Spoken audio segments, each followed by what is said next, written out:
you know, I mean, up until, I mean, so the videos like in San Diego and the early Detroit videos, I was like more or less, I was like a 90% of the time capoeirista, like maybe Hmm. 10% trying to learn boxing and kickboxing and jiu-jitsu like 10% of the Hmm. time. So that's a Hmm. lot. 90% is a lot. And then, Yeah, yeah. but the last time I went to Detroit, you know, the one I stayed in your house, and I don't know if you watch those Hmm. videos when I'm playing with all the guys from Toronto and then you know that time when I was playing with Kiabu and all those guys, I was, dude, I was like a training couple at maybe 20% of the time, maybe. Mm. So Wow. for years before that, and Sure. then so 80% of the time was jujitsu, Muay Thai, boxing. Right. So Right. different sports and um all great. Capoeira is the ultimate cross training sport. It helps you with anything that you do. Hmm. I believe that. Kickboxing and boxing don't really help you with capoeira per se. No, Not saying I it wouldn't doesn't. think Not so. saying it doesn't at all. I mean, if you really get picky with it, yeah, maybe the fitness and maybe like some, you know, being able to fight better, but not per se with capoeira. But capoeira helps all the other arts. It makes you Sure. better in every facet. I even when I Yeah. spar boxing after I've done capoeira for a week, I feel smarter in the ring, better, more balanced. Even boxing, which has nothing to do with capoeira. So, but not Sure. the other way around. Boxing doesn't help Right. capoeira. Capoeira helps boxing. This is my own Right. I can experience. see that. Yeah, I can But definitely see it. but yeah, I just my focus changed, you know, for many years. So what happened was I get invited to like Rochester, New York. There's video of me in Rochester, New York, maybe a Hmm. little bit before that Detroit trip. And I was I was training capoeira maybe like 25% of the time. But so like I go to class once a month, you know what I mean? Hmm. The rest of the time Hmm. I'm doing other stuff. And whatever you're working on, whatever you're training, that's your body conforms to that. So if you're boxing, Sure. your body conforms to a boxer. If you're doing Right. capoeira, your body conforms to that, which is very great. You know what I mean? So Hmm. whatever Hmm. you train is what you become. So what was so I just love the people around capoeira. I loved all the friends I made all those Hmm. years, but I those contacts, you guys in Detroit. So that's why. So what I would do is when I got invited to an event, and this would happen in Mexico too. I went to Tijuana and a couple of times and Cuernavaca for events there. I got invited, bro. I was not even training capoeira. Like, I mean, I was training all this other stuff. So I would train capoeira for like a month or 3 weeks Hmm. before the event, 5 weeks. So I just, Hmm. oh, I train capoeira to make sure I go in 3 times a week. Hmm. And then, you Hmm. know, it's crazy. And I just do Yeah. a quick like cram session. But you know what I mean? So it's like Yeah. almost like I didn't. So it's so hard. I see like myself playing and like the last time I was in Detroit, and I don't even.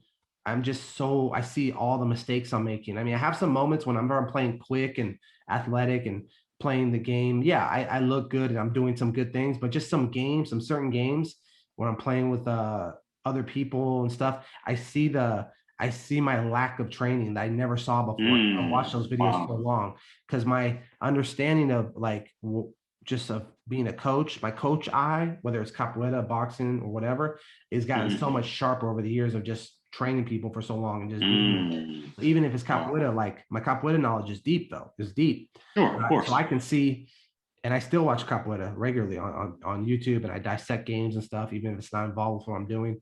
And Hmm. I see where in the games where I'm just making mistakes, I'm getting caught, even if it's minor, it's just stuff that I know better. That when I was training capoeira 90% of the time or 100% of the time, I would have got Hmm. caught. No one could come near to catching me, you know what I mean, Okay. with anything. And I just see where I'm lacking in just my overall game awareness. And which probably not a lot of people could see unless there's someone who's like really, really advanced. There's just, Sure. and I know that's because I was just cramming, you know, last minute to go to these events to look Hmm. somewhat presentable. That's so Hmm. hard, and you can only do it for so long, especially with something like capoeira as you get older. My body Sure. was good for like boxing, kicking, and kneeing and grappling, but not for capoeira. That's a whole different thing. The last time I went to Yeah. when Enzo got his cord at the last Mandinga events they ever had in Alameda here, Enzo got his first cord with you know, Sumidu, his event.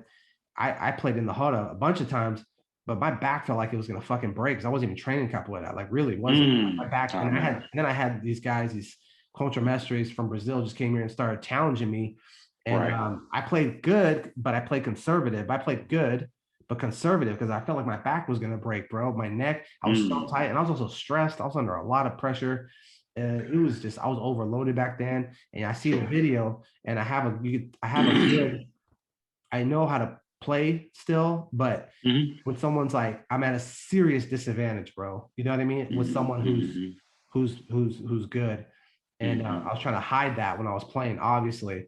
And then, but I did want to play, but my eyes are bigger than my stomach. I did want to play more, but I just felt like everything was fucking breaking inside. Even though you watch the video, you can't tell. I look smooth. Right. Still look somewhat smooth, even though I was heavy.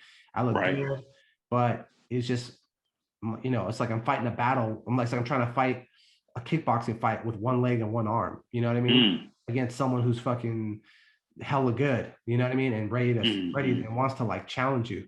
So I'm like, dude, stupid to put myself in situations. I know how to not get injured though.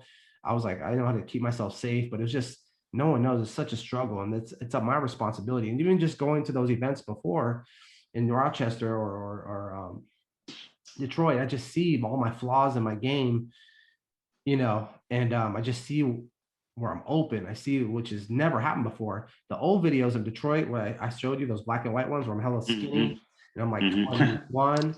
Dude, no one could do shit with me in Capoeira there. Nobody, even like those guys I told you about, those open rodas, those street rodas I was in with like Formados and Coachemestres of Abada, buff, steroid out, jack, dangerous, fast, quick, aggressive guys with bad intentions when they play you.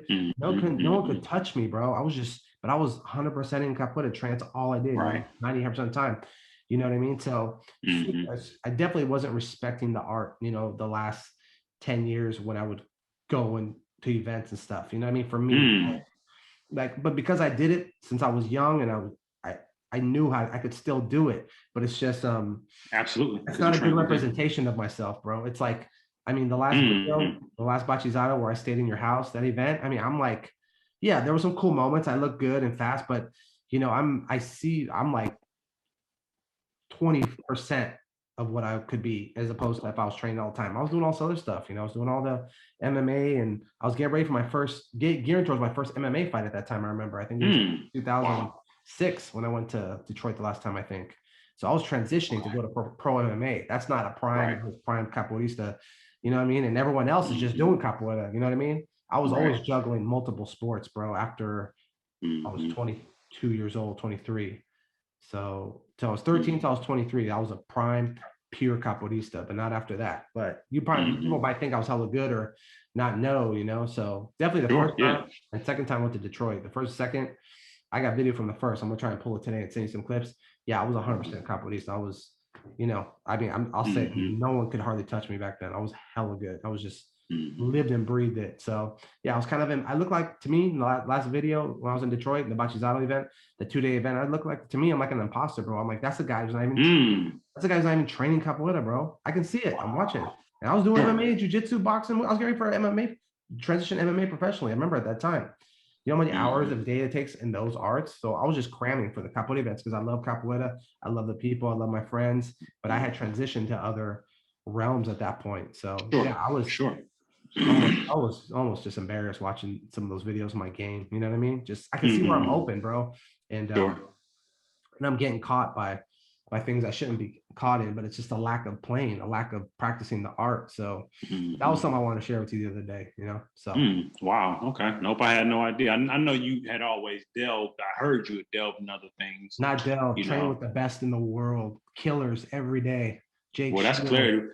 This is clarification. Gilbert Melendez, Nick Diaz, Nate Diaz, what's his name? The Sandman, who fought Anderson Silva. Some of the best guys from the Bay Area. I mean, I sparred at AK San Jose gym with like John Fitch, Josh the Punk Thompson. These are just legends in MMA in the Bay Area, bro. Like legit legends, the best of the best, not just the Oki from Muskoka. I mean, the best of the best. So trained killers and their fighters, and I mean, it was just war, bro. So it's different than capoeira. You know, capoeira is martial arts, and it's not. It's fighting, and it's not. It's beauty, and it's not. It's all these things, like Lateef Crowder said in his it was an advertisement, the trailer for his interview coming up with Scott Atkins. He was saying capoeira is this, and it's not. It's so mysterious and magical and tricky because it's this, it's something, and it's also not that thing. So yeah, but like fighting is fighting, it's a war. And I was running and I was tight from running. I was running 3 times a week, heavy duty, just to be in shape to survive and be able to defend myself in the sparring rounds. Bro, is a no mercy rooms where I was training. One day I'll have some of these guys hopefully on the podcast and they'll tell you. Josh knows, he was there the whole time. We got to have him on soon, my boy Josh. But yeah, man, to try and moonlight as a capoeirista is just tough, man. That was a disrespect to the art for me even doing that. But I had good intentions though. I love traveling with Mestre and hanging with you guys, right? You guys are all my boys back then, so that's a strong word to say that you feel like you were disrespecting the art, though, man. I was. I shouldn't even got my Coach Mestre belt because I wasn't even fucking training. Mestre says, "You want to train and get your Coach Mestre belt?" He's like, "Mestre Spijo wants to be your padrino and this that." I was like, "Who wouldn't say no to that, bro?" But I wasn't even involved with capoeira. I just, I was in the past. Yeah, I was one of his main soldiers. Sure. And I defended the group for years, and I represented the group for years. I helped put the group on the map, maybe like in a previous time with my representation in the holders. I traveled all the holders, bro, and everyone knew I was Marcel's student. So, and I helped elevate the level of the group, so with my innovations and dedication. But yeah, bro, like I told Mestre I should never accepted that because it's a huge response, it's a huge honor, it's a huge responsibility more than anything. That means you're gonna like produce capoeiristas, you're gonna contribute to the capoeira community, and for long term, and you should have already been. So I should never accepted that. And then noteworthy that you make that observation, because a lot of people don't, in terms of they see something, they see a reward, or they see something that would be nice to have. It's an opportunity, but the other side of that is it's a responsibility that comes with it. It's if for a person that wants to be a father, I want to be a dad. Okay, well, you're responsible for protecting and providing and teaching that little person. You know what I'm saying? So yeah, most definitely. Yeah, I remember when I went to Oregon. Oh gosh, what's the name of the group? A great guy there, Mestre Pedro Cruz, or Contra Mestre Pedro Cruz. I went to his group. At the time he was Hasa Capoeira, and that group. And love those pants, and that logo is so sick, bro. But so he's not a member of that group anymore. I forget the name of the group he's in now. But and he, went to his event. I never met him. I didn't know him, but we got invited to his event. I went with a bunch of Mestre students. Interesting event. I'm not interesting road trip. We took a road trip there. So we camped and to get there. The Capoeira event itself was great. Definitely some stuff in the traveling, the younger chords, man. It was just definitely like, I noticed a lack of respect and etiquette towards me and towards certain things, you know what I mean? Like, and that's like a mouthful of stuff to explain, but that's just what we all have our observation, what we take from situations. And I remember telling Mestre when I got back, things that I hadn't been traveling with the group, anything like that there's a couple of people with us that I know me for a long time, but definitely more people there that didn't. And in the group, you know what I mean? And I was just like, this would never have happened in my era, bro. I know people say that, the old grumpy guys say that, but the kind of like decorum. And of course. There was a decorum, bro, when I was, it was like me, Mestre Lagosta, Sohizo, Malabarista. We got like BGZ, Bengal, Mr. Bengal. We just had with Mestre, we had a different decorum going, bro. It was there was just a lot more, I don't know, it was just an understanding of respect. And I felt like disrespected sometimes on the trip, but it was just from, the person who was doing it was probably like a loudmouth, even loudmouth in the group, real negative person, but, and I was just, and then when at his event, Mestre Pedro Cruz event, the rodas and stuff, like that's another instance where I was like, I feel like impostering as a capoeirista. I crammed for that too. That was like maybe, I know that was when Cruz just graduated from elementary. So he graduated from 6th grade. So he was in 6th grade, you're about 12. 6th grade, 11. So that was 34. I was like maybe, so 30. So he's 18 now. So that's like 7 years back about. So I'm 44. So I was about I was about 36 at this time, maybe. Yeah, so I Mm-hmm. was 36, 37. So I was like, yeah, marauding as a capoeira, impostering as a capoeirista. I crammed for that too, 7 years ago, Mm-hmm. whatever it was, 7, 8 years ago. I crammed for that weekend too, and I played good there. I was playing pretty good capoeira. My instruments were so, but overall, I was decent, and yeah, I mean, I was definitely could hang. I was pretty good. Mm-hmm. I remember yeah, but that's another instance where I marauded as imposter as a capoeira teacher or capoeira professor there. You know what I mean? And I had It's, the title and I everything. mean, But I but hear what people you. who see me, sorry, let me finish this thought. Sorry, my bad. I Okay. remember like someone telling me, one of Mestre's students, who was instructor at the time, told me, "Hey, Goff, I can't believe you can just jump back into this. I haven't seen you in the class in years, and you can just jump back in like this. It's crazy, and still be Mm-hmm. good." She's like, "This is unreal." So I remember Mr. Speed was teaching workshops there too for the event. That was fun. But Mm-hmm. she was like, yeah, I can't believe you can just jump back in like that. I was like, oh yeah, yeah, no, right? And just wasn't even doing capoeira, man. I would just cram for Yeah. a month before I went. Sorry, what were you Let's gonna say? see. My bad. And that's what I was going to say. I hear what you're saying, and of course respect it in terms of when you were saying like you feel like an imposter, but on the same token, I can't let you be too hard on yourself with it because it says a lot that you can be away from it as long as you were or inconsistent, but locked down for a month and get back enough to where you could still participate. And you may not, and somebody that has a sharp eye may observe, but to be able to still come back and participate successfully, Not that's participate, impressive. Dominate too. No, Well, people who all they do is capoeira. right. That's impressive. That can't that on one hand, I understand what you mean and where you're coming from with feeling as though you were an imposter, but on another hand, it's like, dude, that's impressive. That's remarkable to be able to do that. And that says a lot about the time that you put into capoeira for you to have been able to retain what you did physically, but more than anything, mentally to be able to have that toughness and have that ambition and be like, okay, I'm gonna take a month, I'm gonna get, and to get it back. Something I've learned, I'm sure you have as well. It's like it's dudes that started training, like I started maybe a year after Melandro, but guys like Melandro, Kakara, Trovoada, Largatisha, these guys, things that they were doing back then when we were kids, they can still fucking do. Mm-hmm. They can still do. I have injuries. So to a certain degree, my injuries need to heal. A lot of stuff that I used to be able to do, I can't anymore. How did you get injured so much? I'm curious. Well, like in terms I'm sorry, because I'm always curious by this because, I mean, I got the regular injuries from sports I did. You know what I mean? Most of my sports, as we've talked about, have been the last how many like decades have been combat sports, which is full contact. So I mean, I've had a plethora of understandable injuries from though, but nothing that kept me ever from training. Like, how did you?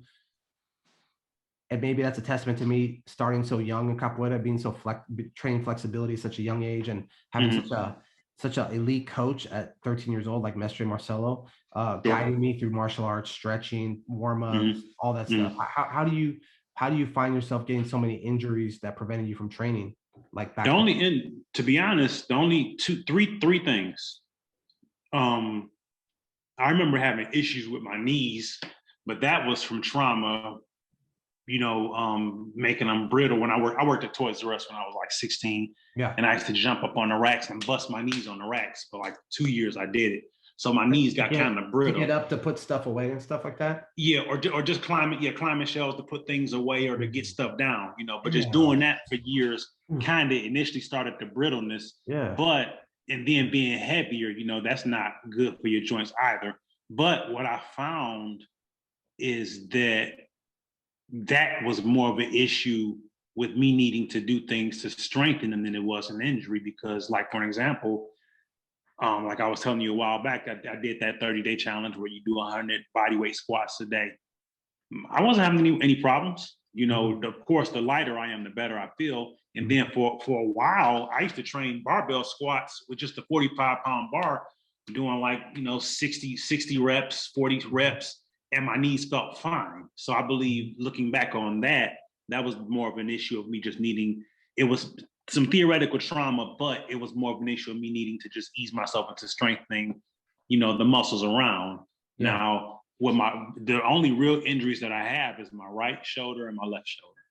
My right shoulder, I believe I injured that doing dips years ago. And like we talked about before, I just never really took the time to let it heal like I should have. I should have taken months off as opposed to a couple of weeks or as opposed to a month. And then same thing with this shoulder.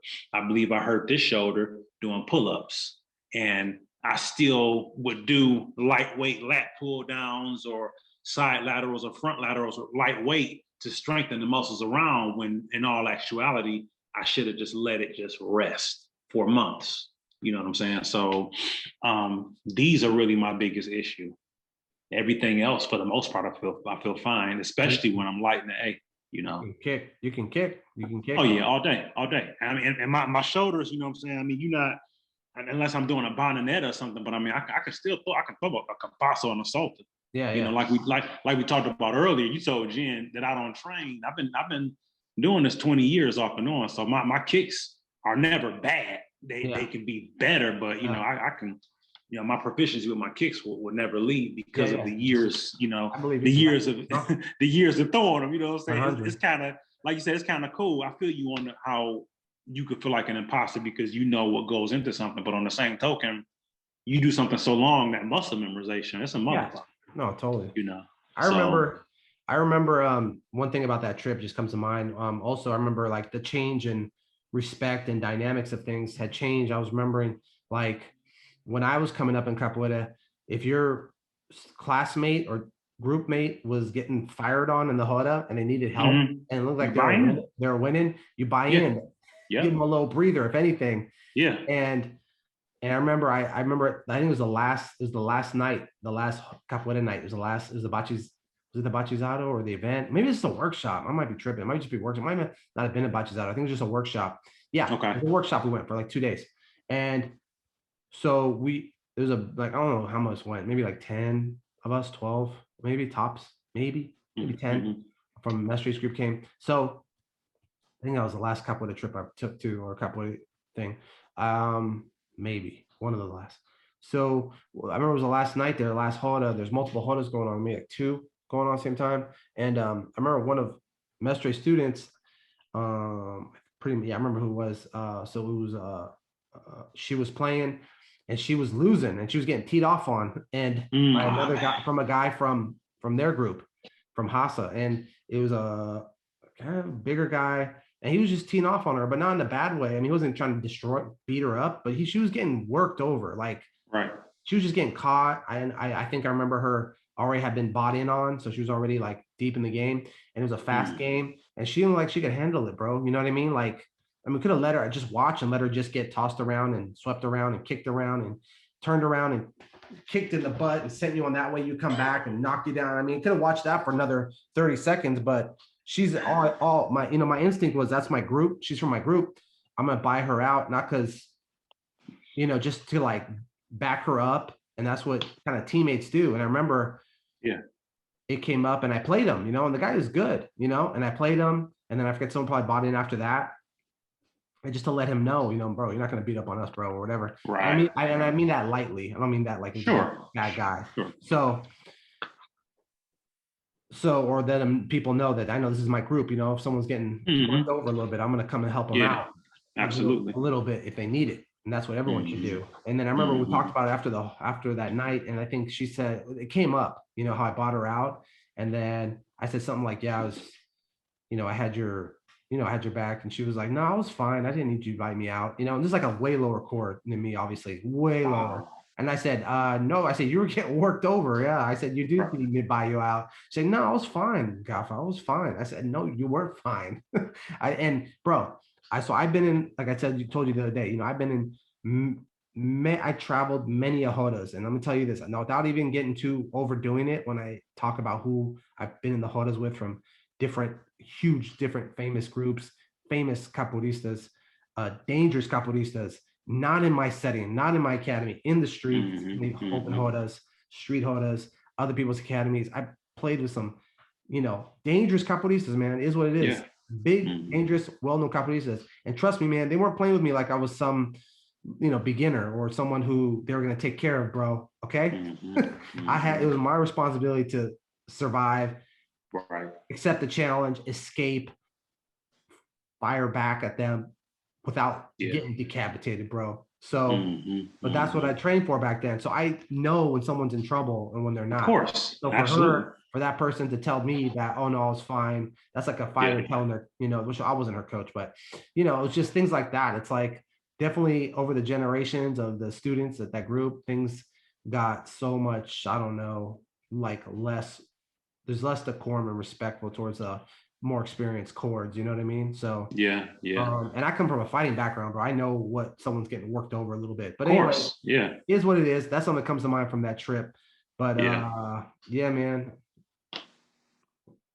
Sad thing. I mean, actually, the reality of it, man, is if you And I'm not gonna help look you out at again. I remember after that, I was like, I will never help that girl. If that girl's getting her butt beat, I will and that's never under, buy her out. You know what I mean? I'll right, and never, it's, if I'm ever in that situation again, you kind of learn who's who. I remember, but it's not just beginners or lower chords. I remember a real respected person in my group got mad at me. I don't think I was like I think I was like 17 or 18. I bought her out in a roda she was getting worked over in, and she didn't like it either. And then I remember she got an earful from Mestre about it. You know what I mean? She got because she said something non-appreciative about what I did. And I only bought her off because she was getting worked destroyed, bro. And then so I played with the guy, and I'm gonna get attacked now. When you buy someone in the game, it's not like I saved you and I don't have to play. So yeah, and he was like, I remember my Messer was so mad about that and just kind of gave her an earful.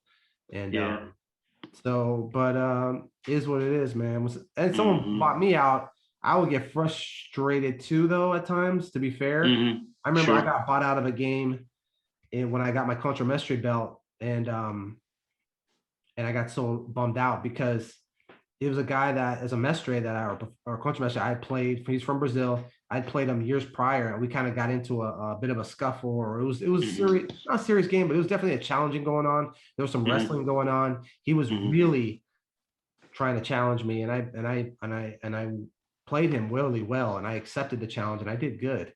But he was at my event where I got my Contra Mestre promotion, and he played me, and he like out of nowhere, like I think he shot me into told me into I was right in front of the freaking Atabaki, and shot told me into the Tabaki. Oh man. I mean, just with everything. And I kind of knocked over the Tabaki and went back, but I jumped right back in to go at him to get some get back. But I was, you know, I mean, you could see in that game, I'll try to find that game if I can. But I was, you know, I had a good base. I was ready to give it back to him. I was, you know, and I got bought out right away. I'm just like, that's not the time. There's the awareness too. Sometimes games do need to develop, and you need to give people the time to get their revenge or to get the person back. They do need to be allowed that. But but him and I were on the same level, same size, abilities, experience. It was fair game. It's not like, you know, I was some weaker, smaller beginner that was getting tossed around and you bought me out. That's different, you know? So, but it's just that's what capoeira and martial arts in general, there's an over awareness I've learned since I was very young, being in martial arts, being around my dad, and, you know, really good martial arts instructors and fighters from a young age till now, where I developed too much of an awareness where, you know, sometimes it, you know, just can be frustrating, but everyone's on their own journey, and you can't compare yourself to other people, because that's not fair and that's ridiculous, you know? Yeah. Maybe not compare, but you know, you have people that encourage you by the example they set to be better. You know what I'm saying? Maybe in that regard, but in terms of trying to be like other people, that's like trying to keep up with the Joneses in a worldly regard. You go broke trying to, you know, do what other people are doing, you know, and you gotta accept what your situation is and work with what you have. So it's called it's a series. It's with Kate Winslet from Titanic. She's a detective in a small town solving a murder, a really gruesome murder, and it's phenomenal. It's called Maretown, Mare, Maretown. It's on HBO Max. We watched 3 episodes. The next episode is next Sunday night. It was so good. I love a good detective mystery, especially a detective in a small town. And you don't know who, and people are in on it. Oh man, I love it. People are trying to cover up a murder, and she's smart trying to figure it out. It's nice. I love those. Please, if you like our content, you like our video, like and subscribe to our channel, comment on the video. I'm the Grasshopper. I am the Bear. Okay, so yeah, see you guys soon. Huh.